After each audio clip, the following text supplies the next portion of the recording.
We're joined by Higher Education Department Deputy Director General, Dr. Diane Parker, who is in our Pretoria studios. Dr. Parker, good evening. Thanks so much for speaking to us this evening. Now, sad news, unfortunately. And last week, we had the Minister of Police, Bheki Cele, talk about the country's crime statistics. Do we have a sense of what the campus crime statistics are like this year? We don't monitor crime statistics on campuses from the National Department. Institutions themselves are expected to monitor that and to manage issues on campuses. What we do get, though, are reports of violence as they come in, and we engage with the institutions to try and understand how we might be able to support them. We are in the process of collecting some data on statistics from the various institutions.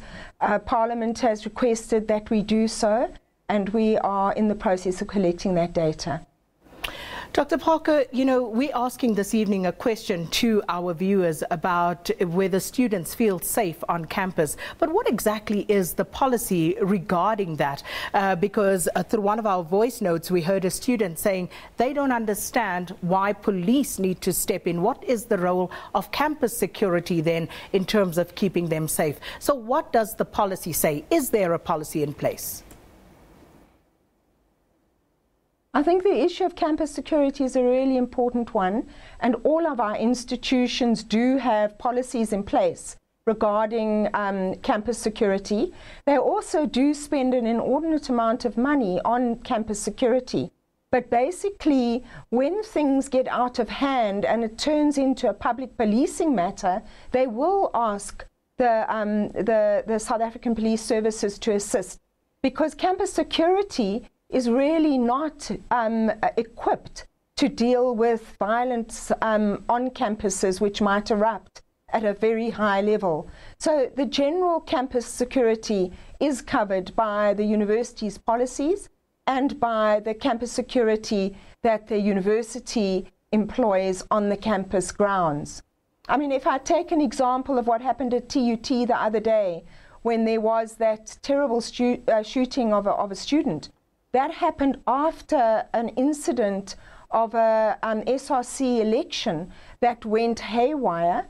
And if you saw some of the visuals of what happened in that election, students were throwing chairs around. They were quite agitated. There was a large mob of students that were becoming violent, and at that stage was when the security came, on board. So we have to understand what the incidence is, and then to what extent campus security can deal with that or not. Dr. Parker, staying with that particular incident, it was later revealed that it was in fact a police officer who had actually shot and killed that particular student. It took quite a while for that information to actually come to the fore. But the question there again is, so who needs to take responsibility? Because you have campus security, but then police are called. So what exactly is the role of campus security then? Well, when you get a situation where things get completely out of control, and where campus security, which is really supposed to be a fairly light touch in terms of ensuring access control, ensuring that the various aspects of the campus are safe, you need to have a different level of support. When you have a situation where students start behaving in particular ways, that creates this environment of danger and violence, then it moves to a different level. So you've got to understand, the relationship between what is the campus security responsibility, what is the responsibility of the police. But actually more important than that is, what is the responsibility of students? How should students be behaving? How should we be understanding the responsibilities of individual students, and also the role of student leadership in ensuring that students actually maintain control over themselves? Let's take this example of the stabbing of students this last weekend. These are incidences of students losing control.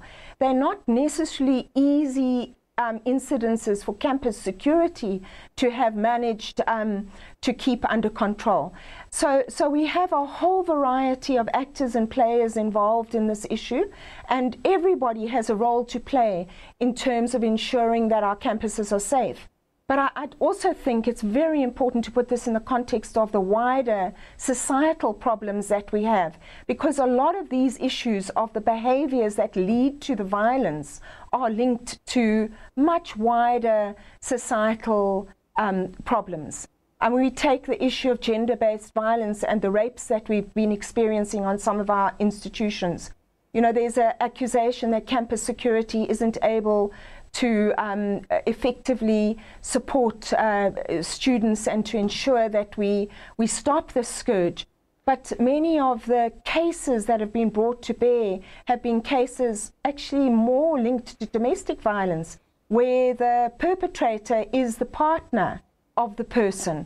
And that kind of issue is far more difficult for security to manage, because it's dealing with the way in which we interact with each other within society and our overall understanding of behaviors within society. I think, Dr. Parker, it would be similar kinds of incidents happening on our school campuses. It would be very difficult to disagree with you on the points that you make, because I think, you know, we are all by and large in agreement with that. But you also point out the issue of sexual assault on our campuses. And with regard to that, given your previous response to crime stats overall on our campuses, if we don't even know what the extent of the problem is, how then is it that we are going to try and arrest these problems as and when, or even before they occur? So does that mean that you will be looking into some of these policy issues once again? Well, the issue of the statistics on campuses are collected by institutions themselves. But what we have done more recently is to ask the campuses, the vice-chancellors, to give us reports on these issues. We've requested a report specifically on the rapes that have happened on our campuses.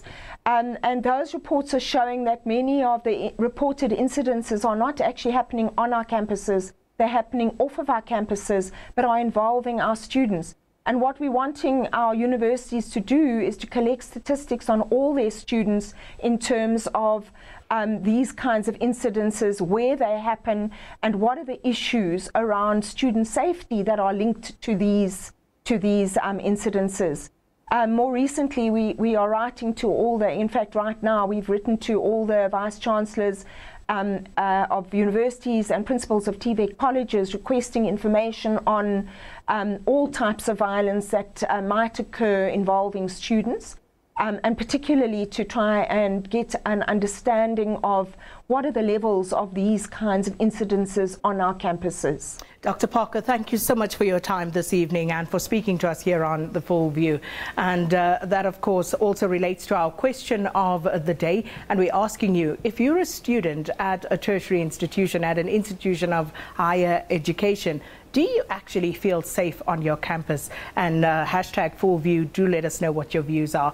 But it's over to Francis now for some matters on the home